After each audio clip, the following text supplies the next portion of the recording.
Everybody is, all thought is broken up into bits, like this nation, this country, this industry, this profession, and so on, as they can't meet, right?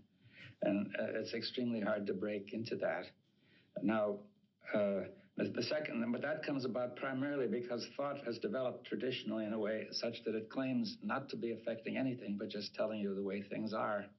Therefore, people cannot see that they are creating a problem and then apparently trying to solve it. That is, see, let's take the problem. What problem do you like? Pollution, or the ecology. See, the ecology is not in itself a problem. It works perfectly well by itself. It's due to us, right?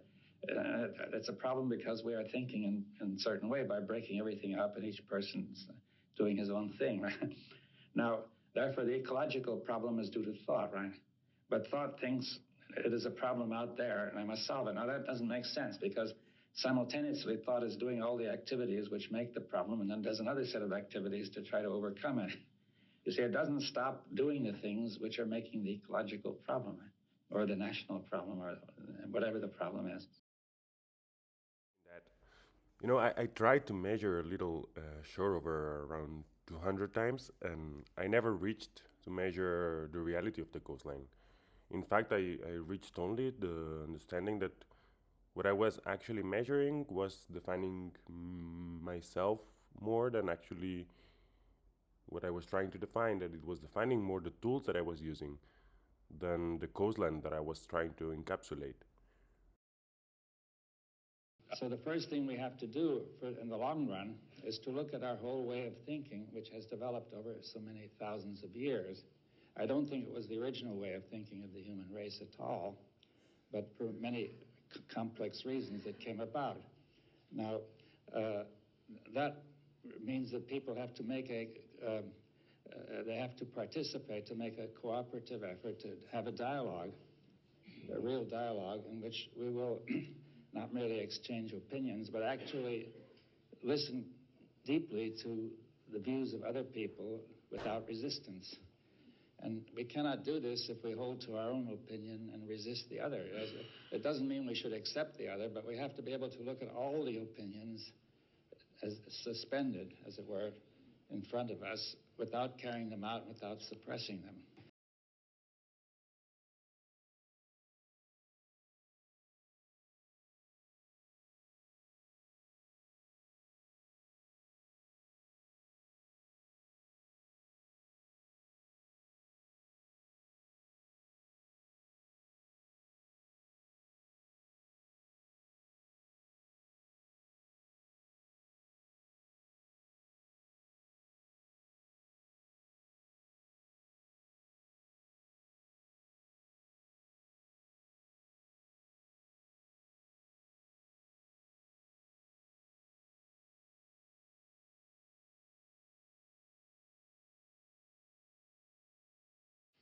I think science has begun to replace religion as the major source of the worldview.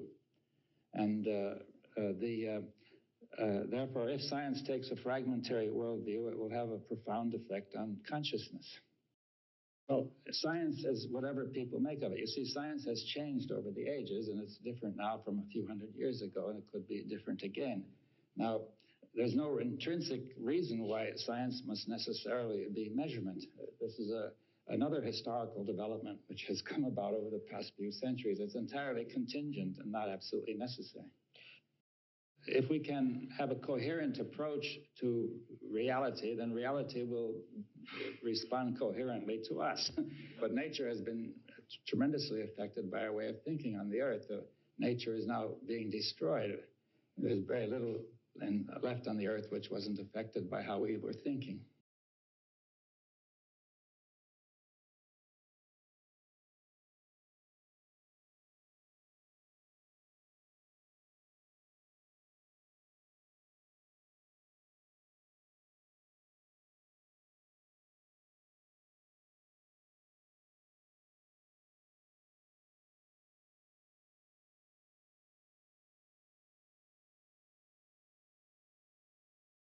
The earth is one household, really. Yeah. We're not treating it that way, right? So that's the first step in economics, is to say the earth is one household and all that it depends on. It's all one, you see. So Now, the implicate order would help us to see that, to see everything unfolds everything. That everybody not merely depends on everybody, but actually everybody is everybody in a deeper sense.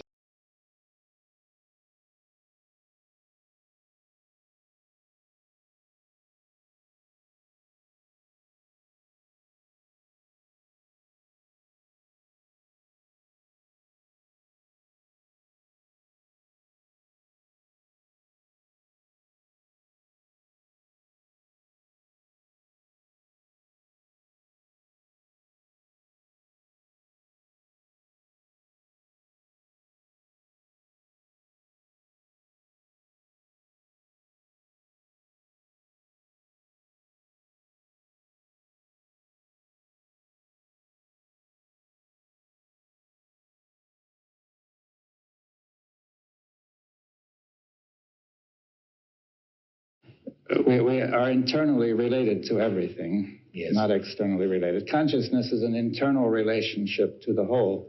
We take in the whole and we act toward the whole.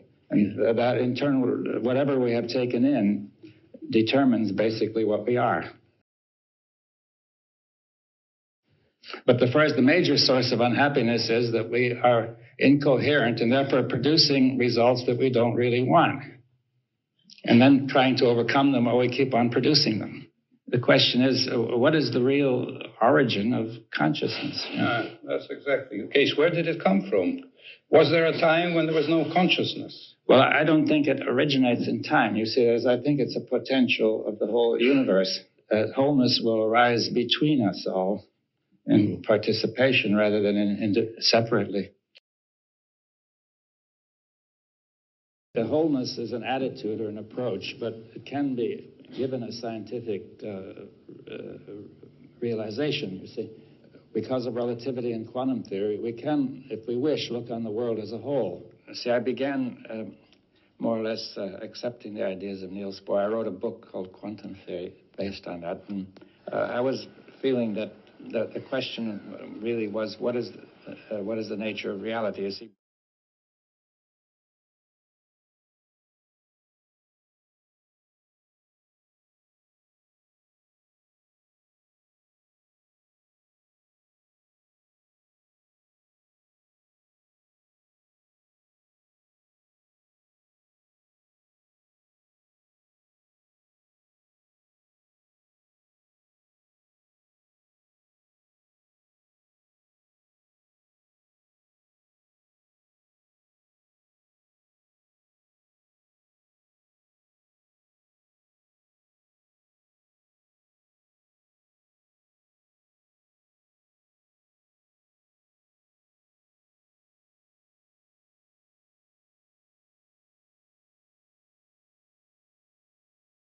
we are the earth because all our substance comes from the earth and goes back. I mean, it's wrong to say it's an environment, you see, it's just surrounding us, because that would be like trying the brain regarding the stomach as part of its environment.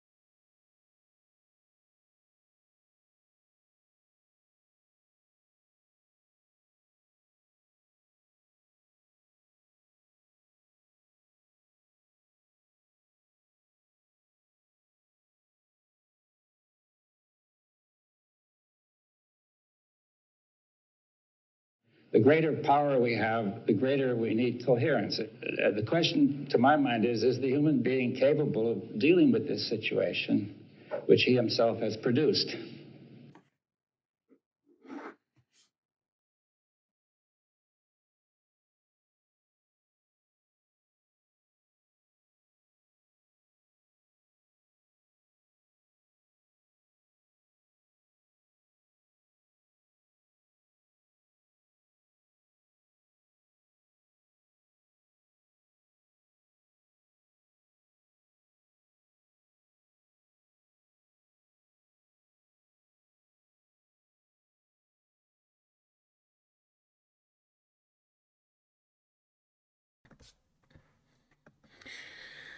Hello, everybody.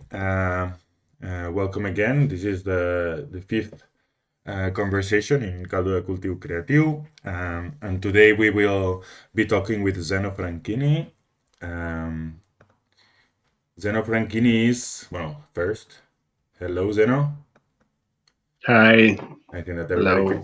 everybody can hear you properly, and that's good. Well, Zeno is basically a designer, socially engaged. He's co-founder of Marginal and a precarious worker. And basically, he works as master studio on craftsmanship in diasporic communities and participatory practices.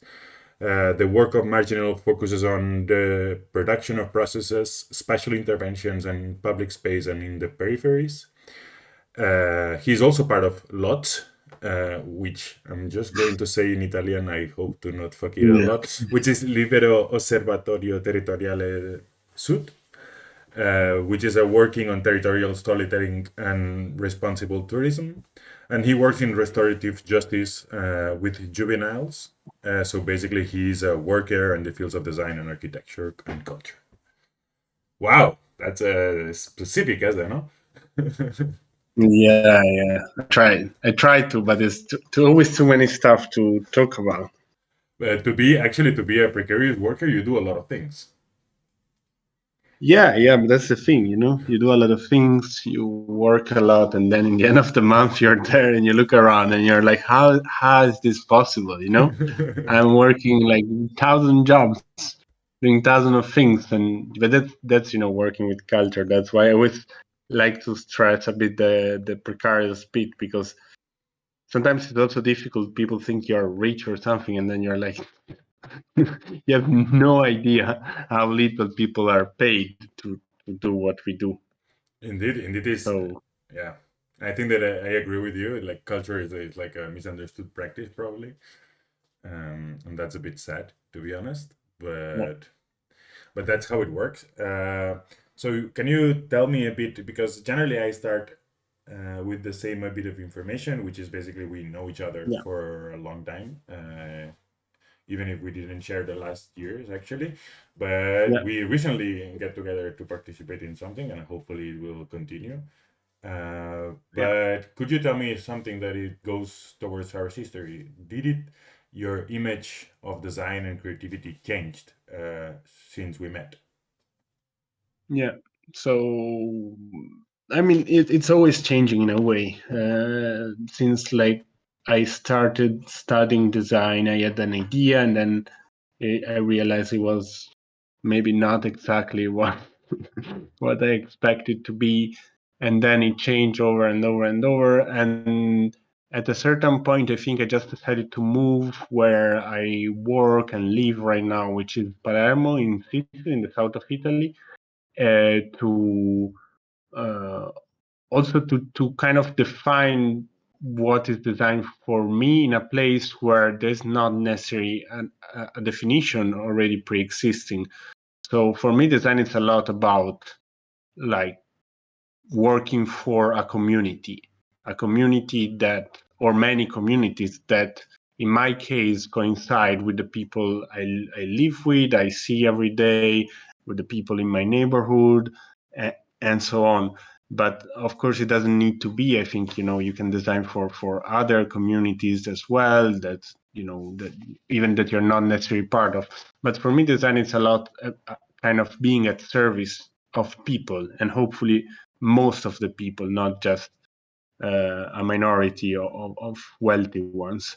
But that's always kind of challenging, because you especially here we see everything that needs to be done, everything that's worthy to be done, but then rarely you have funding in those places, or so you're it's always tricky, but that's a good part also to be here, that you get to define what is design. So then people look at me and they're like, okay, you're a designer, you do those things, then that's design, and that's an advantage of working here as opposed to Milan, where maybe people have a very clear idea of what design is, what is not, and then they might be, oh, but you're not a designer, you don't do pretty expensive things. So when you say that you work in craftsmanship, that's kind of understand, like it's a common term, but yeah, you say diasporic communities, participatory practices, production process, special interventions. What kind of work you do? yeah. So basically, when people ask me here, I say furniture. Because in a way or the other, I think furniture is always involved, whether it's urban furniture for a larger project and approach on public space, whether it's craftsmanship, which often find its best kind of product that people are willing to buy to fund craftsmanship in furniture. So what I do is usually I'm interested in materials research, like in how to construct things, how to make things, and I try to decline this idea in different contexts. One being the one of craft. So I work with artisan and craftsmen, craftswomen on like different materials, weaving, wood, metal, and I make kind of objects that maybe are kind of products that the craftsmen can make themselves and I just design, or sometimes I just do them myself. And on a more spatial level, we found ourselves working in peripheral context in Palermo, where people are like, okay, like there is this green area or this space that is a dump, but it's supposed to be a public garden or something. How can we make it into that? And then there is a lot of work that goes in, not so much in like, figuring out what's the best bench you can put in it, but how can you convince people that it's within their right to see a tree from their window, that they should also collaborate in maintaining that, in taking care for it, and that there's not going to be any top-down intervention, but just sometimes it has to start from the bottom, to take over a space, reclaim it, and transform it into a place that is nice to live and experience, also through benches and other stuff. But since you said it yourself, so that the design is not like a common area that exists in Palermo, do you think that it's easier then for you to actually engage in these kind of practices in a city like Palermo? It's more easy and more difficult at the same time. It's easier for certain sites since there will not be someone who's gonna sort of question your practice as like, oh, you're like, as it happens in contexts where the word design is more redundant, where people are like, you're not a designer, you are an artist, you are a social worker, you are an architect, whatever. But at the same time, there's not infrastructure. So there's not really, I don't have that many people to exchange with, and not many designers. We can organize a design event or even, raise awareness about certain things, included craftsmanship. So why should you spend, 60, 70 euro for one of the chair I do when you can spend like €9.99 at something at IKEA? What's the difference for us? So on certain things you have to have very basic conversation about what is our job basically and why we do it. On the other side, I see it now after 7 years I'm here, like when people think about design, they in a way they already think about what we do, which is super interesting. It's like, maybe we are getting to establish what design is in a very it's super nice, small and narrow context. Yeah, it's super special actually. I think that yeah. that's calling, but it definitely, of course, since you are also like a sort of like pioneers in that, I can understand that the role that you have to do also has to be the one of the explorer, like cutting up weeds and setting up like base camps. So how does that work? And for me, the importance of this operation is not even into like Palermo specifically or why Palermo is special, but it's like it has to do, I think, with the south of the world. How certain things are just less relevant if when people lack basic needs. So then you have to establish a different kind of discipline that is maybe similar to the reason why design exists in the first place, but that is very not much part of the discussion of the European discussion about design and art and this sort of stuff. Would you say then that the European South or the Mediterranean European is a different context than the rest of Europe that you lived when you were studying? Yeah, definitely. I mean, I truly believe in it, and I think people forget more and more that Mediterranean is a continent as much as Europe is a continent, and they now there is a narrative that try to convince us that we are Europeans and the people on the other side of the Mediterranean are Africans and we have nothing to do with each other. But it's just history proves it wrong. So I think we have much more in common with our Tunisian brother and sister than with maybe some British culture, which is not to say that we don't share something also with them. It's just we are at that intersection, So we have both. Well, the Mediterranean becomes what gathers, and at the end, we had that in the past with, if I'm not like with the Greeks and before them, all the cultures come from the Mediterranean. So it suddenly feels forgotten. So can I ask you how like what kind of give me an example of a project, how you engage in a project, like what is your process, because it's different, of course, than what I'm used to, definitely. Yeah. So I of course it's also a practice which is evolving. So if I take a project from 3 years ago, it would be slightly different. But generally, there is something that it's common, that it returns over and over, and that is the kind of approach is very much context based. So we try to understand where we are acting, what is the history of the place, what is the kind of how can we add a very minimal intervention, like almost like as minimal as possible, and add one more chapter to that history. So maybe the most telling example is what we did last summer in Borgorica. So Borgorica is a fascist settlement that was created by the fascist regime to colonize the countryside. Literally, the people building this kind of little cities.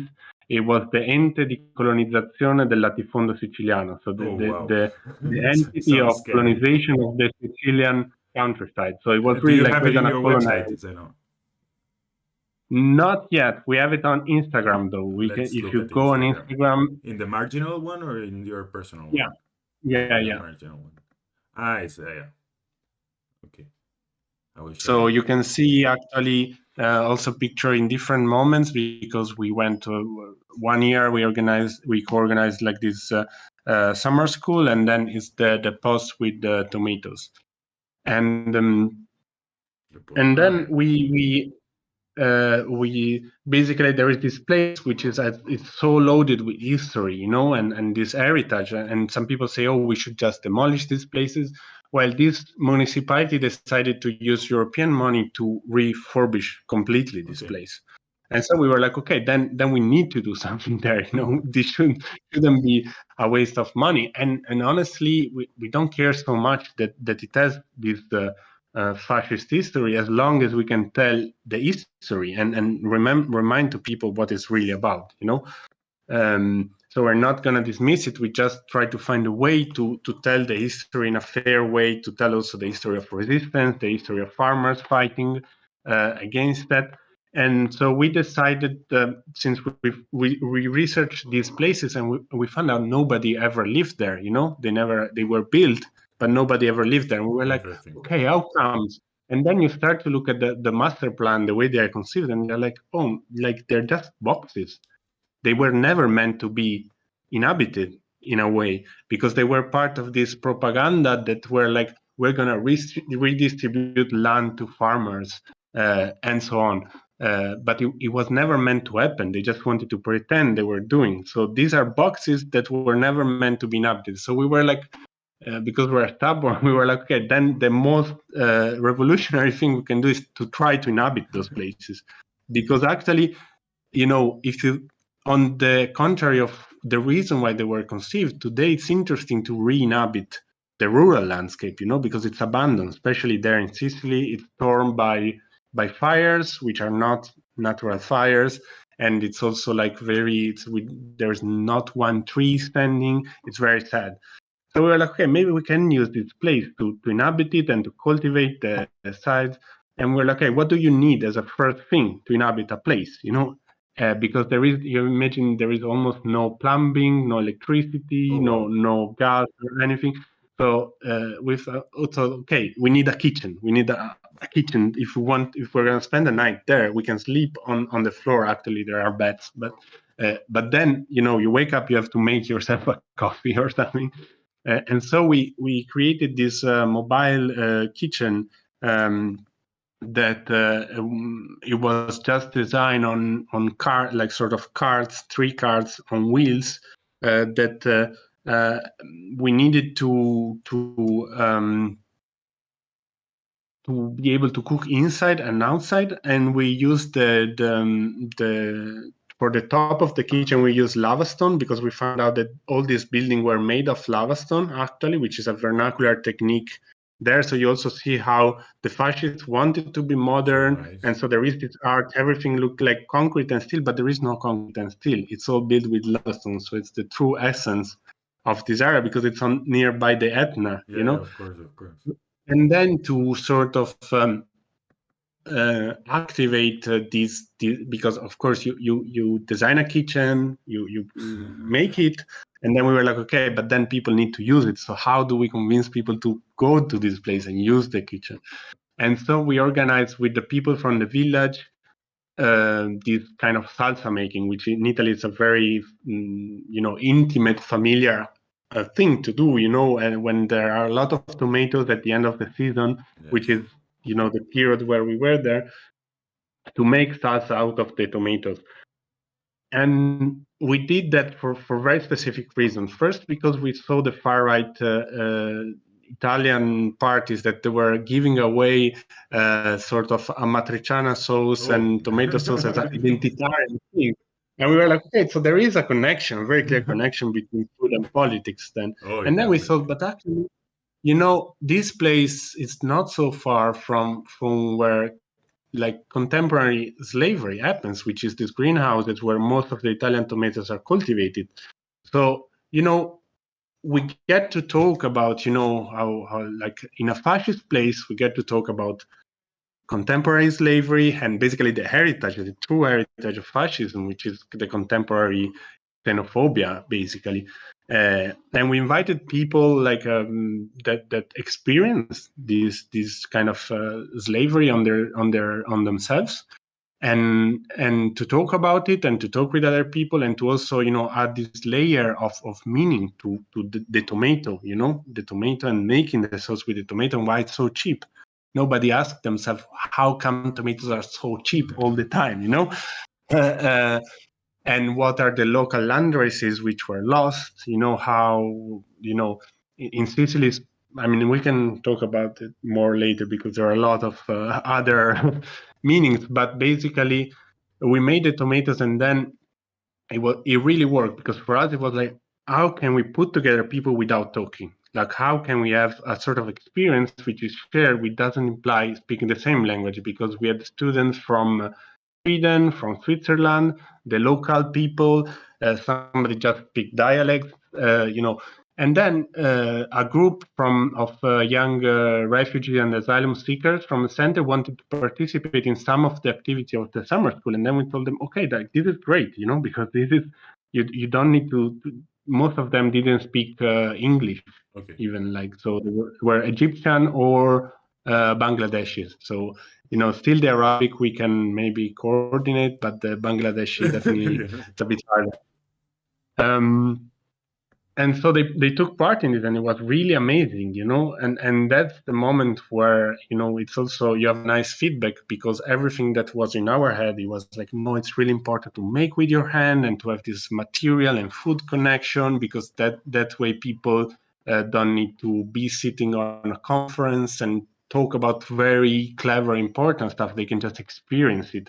And then suddenly the fact that those guys were there and they were able to take part and talk with the people they live next to, because they're from the same village, but they would never talk to each other, then it was like, okay, that worked, we it's kind of the meaning we try to add to our design, it works. So in the end, you understand also how this mobile kitchen is just, it's not really relevant as an object. It's an just, excuse.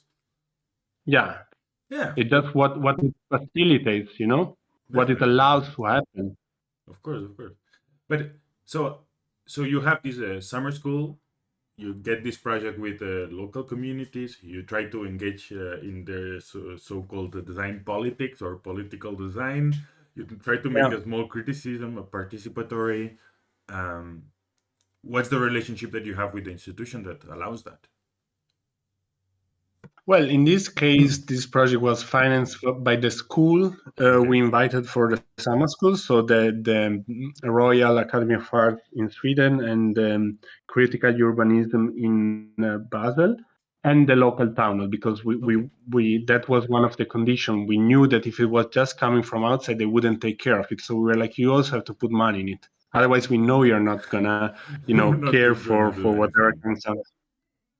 So it was like 1/3, 1/3, 1/3. And that's often the case of how we work. We try to get money from institution in order to even help themselves, to do something responsible for it, at least. Yeah, with their students, to create a kind of pedagogic learning environment, and hopefully to continue the discussion, because then we started to talk with the town on what if this place become a school, a university, maybe something that to do with tourism, with cooking, with cultivating the land. What if it become also maybe a place where migrants or people from diasporic communities are allowed to study, and maybe that become also a way to cultivate something different and to cook something different. It just snowballs when you have something to talk about, let's say. Yeah, but it's nice because at the end you're like not only a facilitator, but you're propositive in what can happen afterwards. So you don't only design the now, but you design the conversation. So with these institutions, is it something you learned by doing? It's something you found yourself doing, like talking with politicians and institutional people? Well, it's something because often it's something we needed to find a definition, because otherwise people, they are like, oh, but you're just criticizing, oh, but you're just against it. And so we did find a definition. We said, no, we do constructive dissent. Like we disagree, but in a very constructive way. So if there is something wrong, we're gonna say it when we have a different solution, when you have a different idea for it, because otherwise I think it's, you always find yourself in a protest and manifestation, but it's kind of, it's also easy sometimes, to identify with against something, but then when you look on your left, on your right, you're not sure you even agree with those people. Yeah. So it's better when there is something on the table and all the disagreements comes out, That's nice. But then you proceed, you go to a next level and you're like, okay, so that's what we all agree on. That's what we want to move forward. That's a way, or maybe not. Or maybe we realize the situation is much more complex, as in many cases, probably than what we think.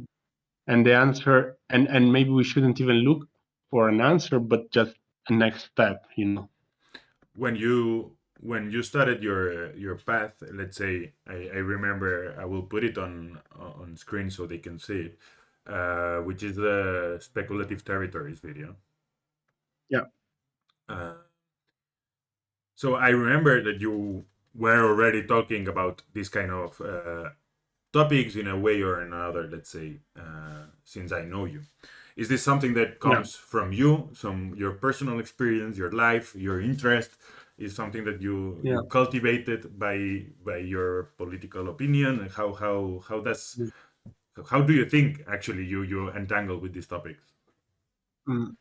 I think it comes from the idea that I was very disappointed with what design was when I was studying it. So I was like, I don't, because I came into design because I wanted to know how things were constructed. I was like very basic. I want to know how things are made, and I want to know how to act upon the making of them. And then I realized that it was not really what I was supposed to do. But I also realized that there were many more people like me, many more people that were also not happy with it and that were trying to do something else. So I tried to construct on those links, on those people that, they tried to do something different. And, it wasn't even not that difficult. Maybe I was lucky to meet the right people, but you find out that, design history is full of example where, you can say this is what we are supposed to do, not because I'm coming up with it today, because it's always been what people wanted to do. From the Bauhaus, everything is design. If everything is design, then everything is a construction, and we are allowed to change it. Whether it's institution, gender, I don't know. Like, it doesn't matter. Yeah, it doesn't matter. But everything is a construction. Let's take it as such. And then I try to maybe find my take on that, like how do you then make it useful for more people, because it's a very nice conversation. But then, how do you explain it to your grandma? Well, actually, um, that's what. Yeah, now you say grandma, because in the first the speculative territories, you actually dealt also with elderly yeah, people. You dealt actually with food also. I mean, in a way, yeah, it's not really food. It were more about seeds. But yeah, are I mean, you just said before that food is it's an amazing link, of course, because it's yeah, something that we have all together. How do you choose like the people that you were going to work with? Sometimes it happens because of context, like you said now in the yeah, case, but yeah. how you do that? I I think when I approach something that I don't know, I just try to talk with everyone that knows more than me. So whether I agree or disagree with this person, you want to know something about a building, you talk with the people who want to demolish it and the people who want to preserve it, and then you figure out your idea. So whatever it is, I try to speak to scientists or like people who did already research in that, activists who are on the ground, and then you automatically select the people who are going to be willing to Yes. work with you, because not everyone is available or willing to work with you. You realize the people who you agree or disagree, and then you suddenly find, like, even it's a kind of automatic. You find yourself in a group of people that are willing to do something about, and very often it's a very unexpected bunch of people that has nothing to do with each other, but that's what you work with. And so in that case, I realized that especially old women were the one who managed most of the farms, because women live longer than men, and in especially in the countryside, they are the one taking the decision anyway. Yes. So Especially in the Italian and Mediterranean countryside. yeah, so I was like, why not? Why not finding a language that engaged them, rather that always designing this farmer with a straw hat and a fork. Maybe the farmer is something else. And I was and I was amazed by the fact that entering their houses, there was all this embroidery everywhere, and that when you would ask them who made them, it was always like, I made it, I made it. So you were like, okay, it's a very obvious language in this context, which maybe is not my favorite. Maybe it doesn't, it's not easy to decline it in contemporary design, but who cares? That's the language, and you cannot really change that if you want to work It's in part that of situation. That's a very, I mean, I think it's a very nice approach. It's very polite also to not impose aesthetics and so on. You said that you used to work, that when you said your definition, actually, you said like not only in terms of special project interventions, public space, what we saw, but you said that you work on territorial storytelling and responsible tourism. So I think that beyond that, all of what you're doing makes sense. Or that's, are you trying? Do you have a master plan on all what you're doing since, or it just kept evolving when you came? No, it's more trial and error, I would say. But you know, it's but I try to make sense of my experience. You know, I try to say, okay, I did that. Maybe it was for a reason. You know, maybe not. Maybe it was just a wrong path. But most of the times you realize all the things that you thought and nothing to do with each other, they made sense in the end. And so, like now, one big issue in Sicily is with touristification and the kind of storytelling that there is here, and you know the little, you know, the people who comes to do the Godfather tour and all this kind of also tour? heritage. The, you know, the Godfather, the movie was of course, filmed. I know the movie, but It was filmed mostly in Sicily, so you have a lot of people, especially from one country, which I'm not going to mention, that come here to see where it was filmed and the history. So you project this kind of mafia identity on people, which is not really, you know, nice, I would say. But and because there is a lot of poverty, because there is like people who do any kind of job they find, then there are people that are more than willing to tell you whatever story you like to hear. And so there is this kind of schizophrenia, you know, in a way where you see there are a lot of amazing things, a lot of amazing stories, but not so many people that are willing to tell them, especially those stories that do not fit the stereotype, that do not fit the kind of stigma. And I think this is a problem very common in the South, you know. So the kind of imagination that is necessary in this context to say, what if we were able to talk about our conflicts, our, you know, problems, the bad sides, the issue, in the same way that we talk about our nice things? You know, what if these also become part of the story? Because I'm sure tourists would be as much interested in that as they are in the little fake story you tell them, and we could make it into also transformative tool where all this money that comes in through tourism can also help certain discussions, certain topics. So in that sense now, I think I'm not particularly interested in tourism per se, but I realize that it's a very strong force, you know.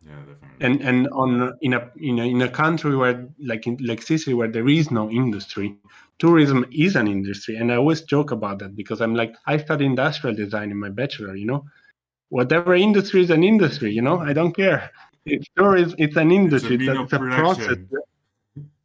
Yeah, you have a product, you have, you know, something to deal with, and as a designer, you know, I either move to China or I deal with the industries that are here. That's but it's funny because when I remember your project, I always remember this point of ironical critique that it's underlaying, but also when you make material, you always try to be very specific, let's say. So is that because before you said, okay, so we made a kitchen, like we didn't make like a whole house of whatsoever, we made like a tabletop shit. We made how do you use this materialization to help your ideas? So what is your process in between these kind of things? Yeah, that's like I consider material as, you know, maybe, I don't know, 50% of my work or what I'm interested in, which is the more subtle part and the part that people get the least, because sometimes there's a lot of research who goes in there, and the little that comes out, or maybe it's just a detail, or maybe it's just a different kind of metal or fiber, and people just don't get it, you know. But I think material for me is very important because it's what driving the research. Because if you look for local materials, then you're going to find everything about what is the social reality, what is the landscape, what is the production processes that were in place, how did people stop doing that and lost the connection with their surroundings. So it's about the connection of one person with its context. That's what material is. And for me, so the more you research about local materials and local techniques, and the more you learn about the context you are working in, and then there's always the kind of illusion that maybe we can restore this link, you know, that maybe we can restore the connection of people with the landscape, not because we are romantic about, you know, the connection with the nature or stuff like that, but because it's to the extent that you understand what you are surrounded by, you can understand, you can have an impact on it. If everything around you is just a concrete periphery which was built by someone you don't even know, you don't know why they built it, it's completely alienating, and you're always going to see it as a fact, as something that, you know, you're not going to be able to change. But already an architect can tell you, no, that kind of concrete was made like that, that windows was because of that, and so on and so forth. The same goes with the landscape. Why are our landscapes so fucked up? You know, because we stop caring for them. We stop understanding how they work. You know, that's why we work with Reed, for example. That you also, I remember something, a slight inclination for, you know, Reed. It's for me, it's always so telling. You know, the lack of our understanding for wet zones, for the need in the landscape for that, and the fact that back in the days it was very common for people to go and chop them down year by year to maintain, to avoid fires, you know, and maybe they would also do fishing and cultivate other things in between and use the water. I mean, and you know, just to loop back to the Borgorica, the first thing that the fascists did, the most modernist approach, is like, let's dry this out and cultivate it, you know, and make it productive. And they don't realize that this is already productive, you know. So in the moment in which we start, Yeah, but it's a different paradigm of production. Yeah. So when you ask yourself what can I do with reeds, you're not just asking yourself what can I do with reeds. You acknowledge the function of reeds in the landscape and you try to preserve it as such. So material is always very important for the impact on the long term. You're like and for what? No, sorry. Do you think that you're a lonely fighter on that? No, I don't think so, because, you know, also on that, our view is quite restricted, because we have a very Eurocentric idea about craftsmanship, about production, about industry. But, you know, if you go to Asia or Africa or South America, for what doesn't matter, it's like the idea of craftsmanship is so much still related to materials, to the environment, to tradition, to rituals. You know, it's like I don't know. There was this statistic, I think it was Ram Koolhaas that was throwing it around, that 80% of the architecture in the world, or 60%, is not built by architects. You know, like, you know, this insane amount of architecture. Still, the majority is not built by architects. You know, we forget that sometimes. You know, we think that our world is the old world, but the old world just cannot afford to live like us. That's the reality, you know, and we're never gonna be, luckily for us. Otherwise, we're already gonna be burning in global warming. Now that you said about rituals, and one of the questions that I asked you was to give me some references or a video that you watched over and over. So I will put it in the background. I put the video of Impossible Spinning on a Stick African Dance. I wanted to find a more proper video, but I researched on what you told me. Wait, I have to say I don't know how you pronounce this. Condomble. which is this information Candom here. blend, yeah. But all the videos were very bad quality, so I decided to keep this one. But Yeah. but what does, I mean, I think that it's mesmerizing, that's for sure. And I thought, oh, it's also using reed. I mean, reed as part of traditional dress, of an ancient ritual. What do you see in this video? I don't know. This is something that came from the exchanges that we have with. Always try to involve in our projects migrants, people from the diasporic communities in Palermo, and we try always to learn something. So we ask, what kind of skills, what kind of job were you used to do? What kind of skills do you use? What kind of plant do you use if you are weaving? What kind of did you ever build a house with earthen architecture or something? Because we want to learn, we want to learn every time, and we see these people who arrive with this incredible knowledge that we kind of lost. And then the couple of guys told me about this mask, this kind of ritual, and I was really kind of mesmerized by the inventiveness of like this a fluffy thing, and then when it points the head down and starts to spin, you're like, oh my god, like this is like so creative, so inventive, and I like the idea of the creation of mask and all these kind of dresses rituals. Also because I was reading a book about mask, and it explained how they say they often talk about the tradition of invention, like the invention of tradition and the tradition of invention. So how tradition are invented, but they're not fixed.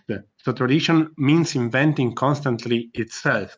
So if you take a mask and you say, oh, this mask belongs to those people in that place, and those people, they're gonna tell you, okay, but which year, which dancer, because it's very specific and it's always changing. So it tells a lot of how indeed we think about tradition as something fixed, as something repetitive. But again, this is our distortion, and it has never been like that, not even in Europe. It's just something that maybe started in the last century, 100 years maybe, that we got convinced that an artisan is somebody endlessly repeating a gesture, but it's not. It's somebody who constantly invents what he's doing, Oh my god, Zeno. You destroyed my vision of what I want to be when I was older, which was... No, I mean, there is also the repetition. No, but I understand. And I definitely, and I completely agree, actually. I mean, I think that just by the experience of knowing, you also knowing how to do better, and therefore you do it. It's just maybe that maybe it has to do with what you were saying before about the times of production and the concept of production. I mean, in the time of production of today, repetition has to be exact, and therefore there's no time for error. And I think that in a time of craftsmanship, let's say, you have more time to develop a certain kind of evolution of your technique, and you have more time to reflect on it. And I really like that as a way of seeing actually the world of design. Like, it's not something that has to be produced, which is like 10 days, 20 days, half a year, but it's a process-based practice. And there's a lot of your practice also, I mean, it's not only involving communities, but also takes place in let's say, artistic white cubes of some sort. I don't know how to put it. Do you see very much the difference in between both? How do you see the difference in between both acts? Yeah, it's. I think it's very different, but it's there are some connection. Like I think when you're working in a museum or in a white cube or in any kind of event setting, let's say, you refer to your public, as a viewer, and you can be more creative about it, and your viewer could also take part in it, or it could become a workshop, which is always hard, But I think it's always important to think that also there is a community of reference, more than one.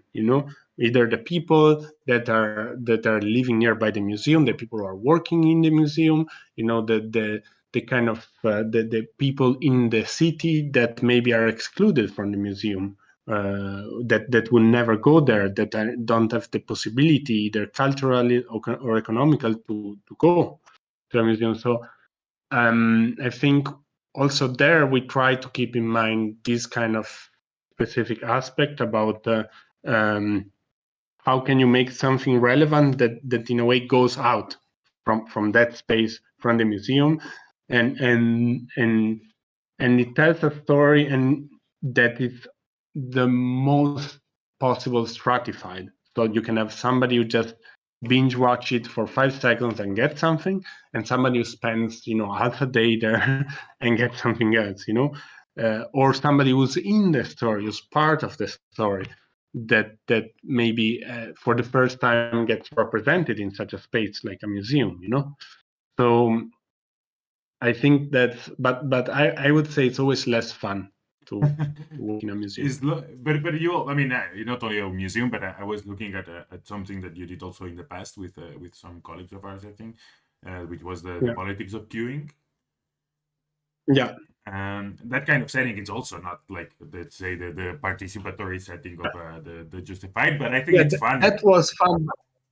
Yeah, that was fun because we managed to make the people, the so-called public, as part of our intervention, So it was a very interactive, dynamic installation. It was playing with why do we even queue, or what do you do when you are in a queue, and why, certain queue are deliberately created as a in a way, as a mean of control, Just think at how checkpoint works in an apartheid state, or how outside of a club, you need to have a line to think that there is something worth it inside, and all these queues that, are artificially created. And so we wanted to artificially create our queue on this festival, which was actually about public space.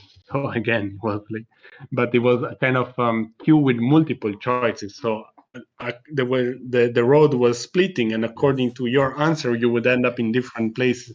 So it was also kind of, you would see people who arrive together and then they split, and then they kind of look at each other like, how did you answer something else? Like what? So it was also a way to make people talk with each other, but also talk with people they wouldn't talk otherwise. That's nice. So most of the times you collaborate with people. Definitely you're in Marginal Studio with Francesca, but you also here you collaborate with an institution. So how do you see your practice not only as yourself, but as a collaborative entity? Like, do you, I don't know, would you like to keep it like that? Yeah, I mean, it's, I think I'm not very good at working alone. I think that's something I understood quite early in my process, let's say, that the kind of collaboration that I need, it's a lot about working with other people, working it out. What I cannot understand, what I'm struggling to understand, with more people as possible, but also to create processes in which you can decide, together, so that it's not that I'm just, extracting knowledge from them and then I'm like, okay, I got it, that's it. But something, of course, that makes it a bit smooth, also giving back something to people. So I would say I always feel comfortable to work in collective, whether it's one or more people, and I don't know. I think that's something I just know I have to keep as my kind of way of working. There's always going to be somebody else, and somebody that I always need to quote also when I present the work, because otherwise people think, oh, it's about you. It's almost never about me. Well, design is not about us, right? I mean, if it is, then it might be a little problem. No, but there is the tendency of wanting, definitely. I mean, the start. I'm gonna call you to talk because it's you, and nobody realizes that behind any design project, there are so many people like that the designer is almost the least interesting one of them. If it's done well, I'm quite probably sure. yes. Yeah. Yeah. I mean, But with Lucas, we were if you discussing imagine this, like, yeah, because Lucas said like, I mean, at the end, I'm the name of my studio, and it's like, and they always want to talk about me, but I always create fluid communities around me to work. But it's still like the media also still looks for the person, and I guess that it happens the same to you when you work as Marginal or where you participate in these things. I mean, and it's difficult to change that perspective. I mean, I don't know how we can make it, and I don't know if it's different that you perceive from Italy and from where you are in the Netherlands, for example. That's design is well, sometimes I like to when you work even anonymously or something, like, that's maybe also why we are not that good at communicating our work as Marginal Studio, because sometimes things just happen and then people get to know and they're like, oh, but that was also you, oh, but that was you, and then they're like, oh, but you do a lot of stuff. And you're like, yes, but it's also fun, because when people don't know who it is, they are also less judgmental about it. And especially if you do with participatory processes, it's good. Yeah, no, it's good if people, because otherwise people want to know your politics, who's funding you, what kind of interest you have, and you can also give your answer, but they're not always going to believe it. Never going to believe it. I wanted to ask you one thing. I mean, 2 days ago we talked with Maria Puipa, and I'm doing a chain. So you will have to do it yourself also, but your case is the first and it's the more complicated one. But Maria asked me if you found your space in the city, if you found your place in the city as a designer, of course. You managed to find. I guess that she was doubtful. Right? I mean, I'm not going to. I don't know, but did you? Yeah. And I think I'm. Let's say I'm more and more finding it, in the sense that even our workshop here was kind of atomized, like it was distributed into this informal network of craftsmen we work with in the city, very far from each other, sometimes outside of the city, sometimes in kind of abandoned industrial areas or something.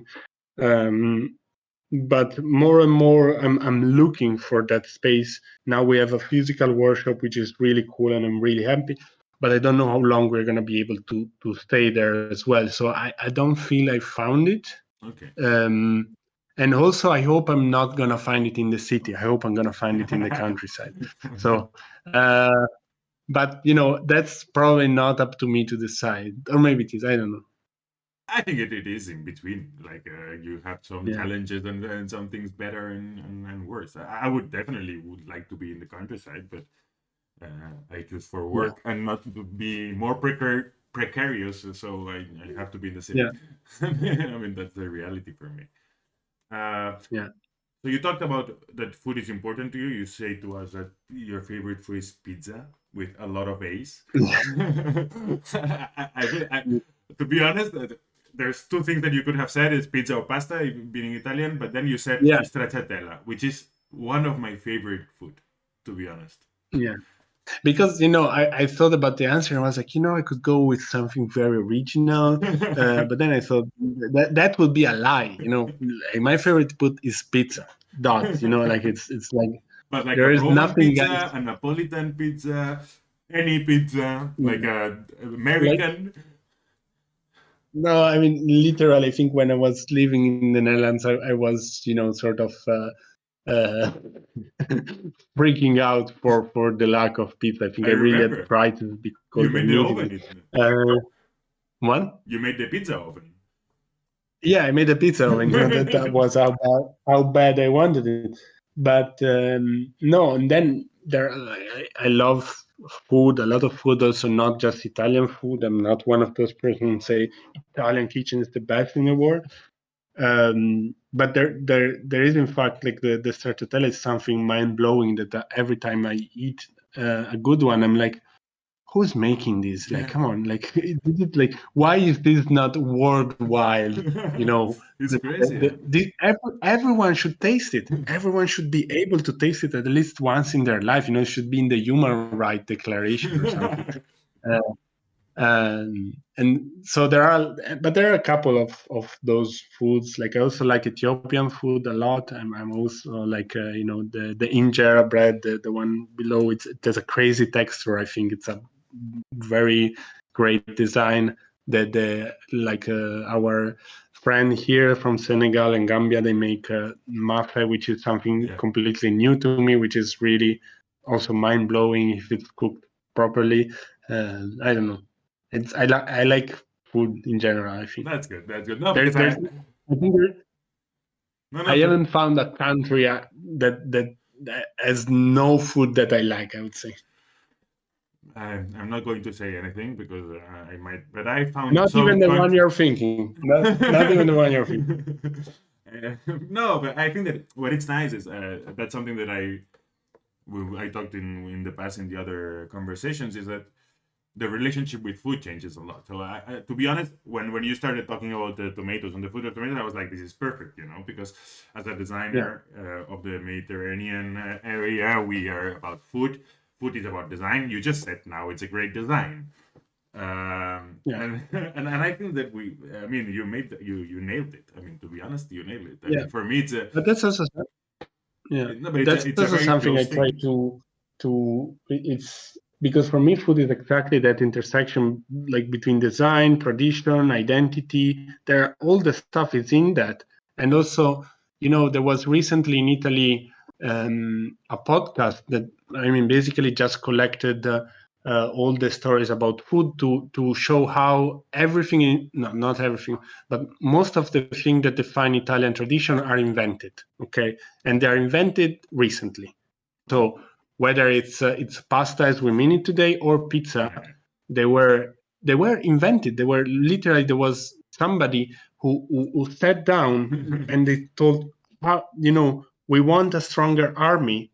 How do we get a stronger army? We need healthier people. How do we get healthier poor people? We need to come up with a healthy food that is also poor. Okay, dough, flour, tomato sauce, mozzarella. Bam, that's it.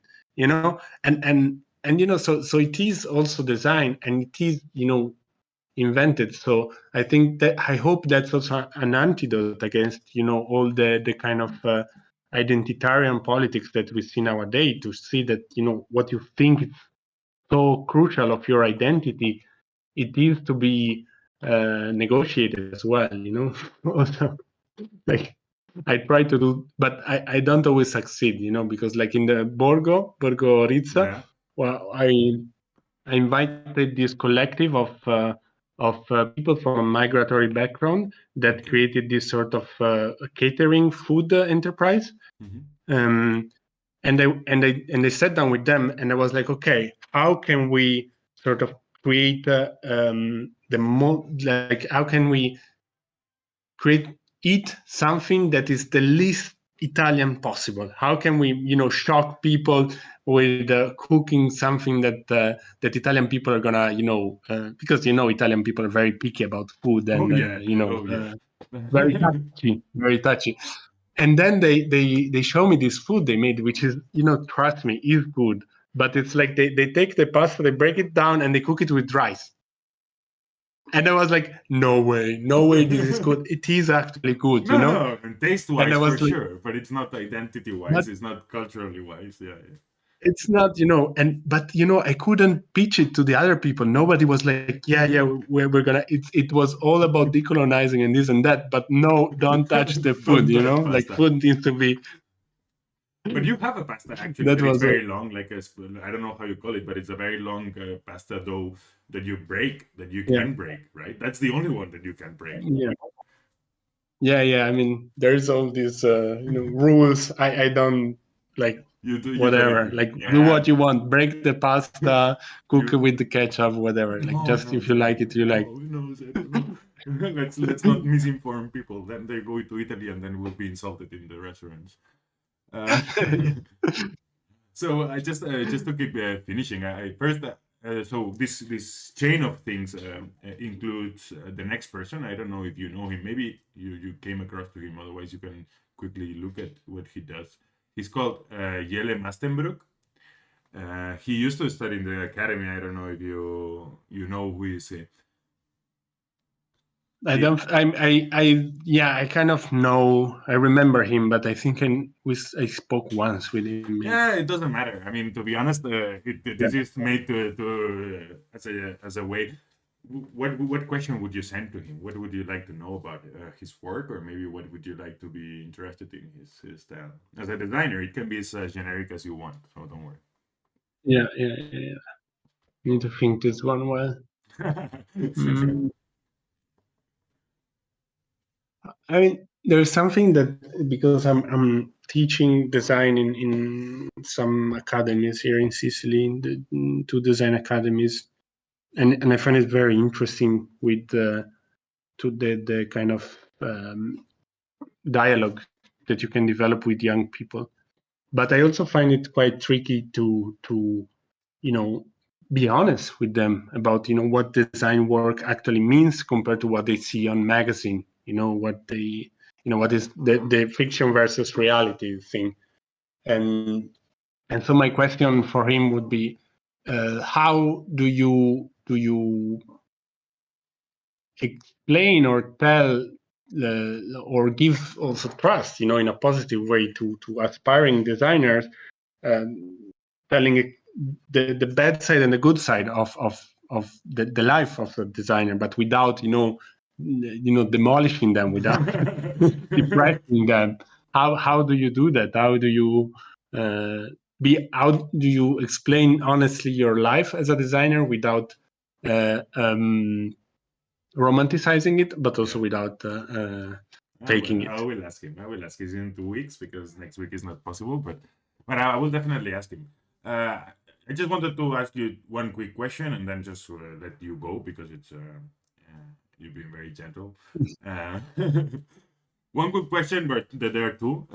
One comes with when are we going to see each other in real life, and then the second one comes with we've been talking to the people that has been in the past, so it's been Aya, Lucas, Rafael, and Maria, to one day gather the same format, but with all of you together.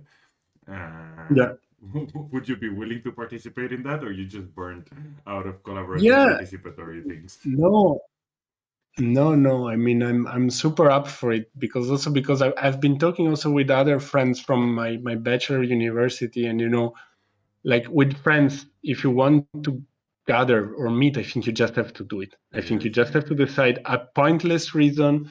We should come up with a fake business meeting, pick a place, Sicily, Israel, France, whatever, and we just say, okay, we're having a holiday there, and if you want to come, like we set up maybe a fake conference where we invite everyone. Oh, I can do that. I can definitely do that.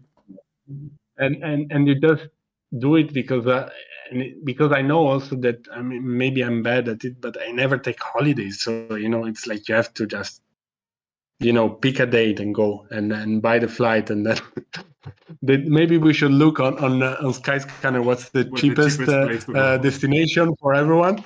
We make a little algorithm for that, and then we just gather there. We just send an email, buy the ticket, go there.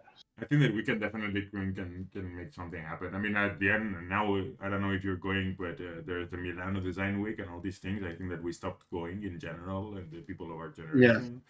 Yeah. But we can create a fake, more interesting conference space in, I don't know, not France, please, just because there's nobody there living now, but somewhere close. I can offer Sicily as a location. It's like very good, fairly cheap. I'm super happy to go to Sicily, to be honest. I'm super happy, but same as you, and I think that it's something that goes with precarious design worker. It means no holidays, which is a very strange concept, but then you end up with not having a holiday because you're always working, which is very, very strange. I mean, I think that Lucas is which also refer to your question when we're gonna next see each other, probably definitely after June, because but yeah, who knows? That's good. That's very good. I don't know. There's something that you want to ask me? Ask in general. Do you want something to tell? There's something that you miss? There's anything?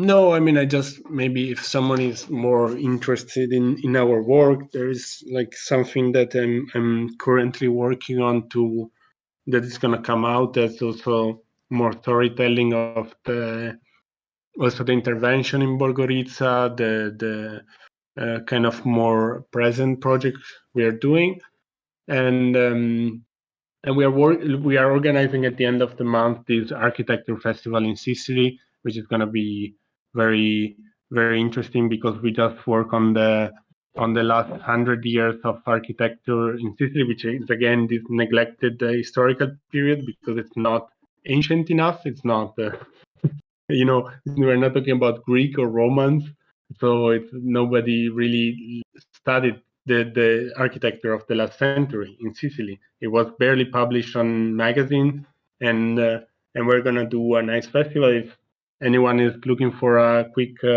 escape, maybe it's called After Festival. Yeah, I'm showing them in Instagram, so they can actually, if somebody is interested, Yeah. they can actually engage. And I'm really looking forward to that. I think that's we're gonna be there are limited places, but the people we're gonna be, I'm sure it's gonna be like a big work group sharing the experience. So it's gonna be nice. Looks nice. Did you organize this yourselves with a lot of people? I guess, no. Yeah, we are in a team of 7. Like the curatorial team, let's say it's 7 people, mostly based here in Sicily, and we kind of we realized little by little that we were sort of scouting for all these crazy locations and places that are not on tourist maps, that are not on guides, and they did this national mapping on contemporary architecture in Italy, and they didn't include any of them, or not most of them, because one of the criteria was to be published on a magazine. And of course, things of the south of Italy wouldn't be published on a magazine from Milan, like 30 or 40 years ago. So it's also quite, there is the need also to tell people from here, look, there is something worth it here. You don't need necessarily to go and study Danish architecture here. Like it's you have something here that is worth knowing and worth preserving, because some of these things are really also in bad condition. And I think it's just going to be the first edition because we found so much that we're going to go on and also go more on the little highlands. So basically, you became an architect after studying design in industrial design, doing a master in social design. Then you become an architect. I mean, I'm working my way there. Well, I'm doing the same. My PhD is in architecture, things like that. But as you said before, that's what I tell to design student. Study architecture. you're in the wrong field, no? I think that it happens. I mean, life happens. I'm joking. No, but I think that it's fair enough. I mean, no, and don't tell them study architecture, but at the end, the labels of the work are so blurred that nobody really cares nowadays anymore. Yeah, exactly. And we know all the architects invading our field, right? Yeah, no, the same that we are invading there. So I think that it just doesn't work. Okay, so then thanks a lot, Zeno.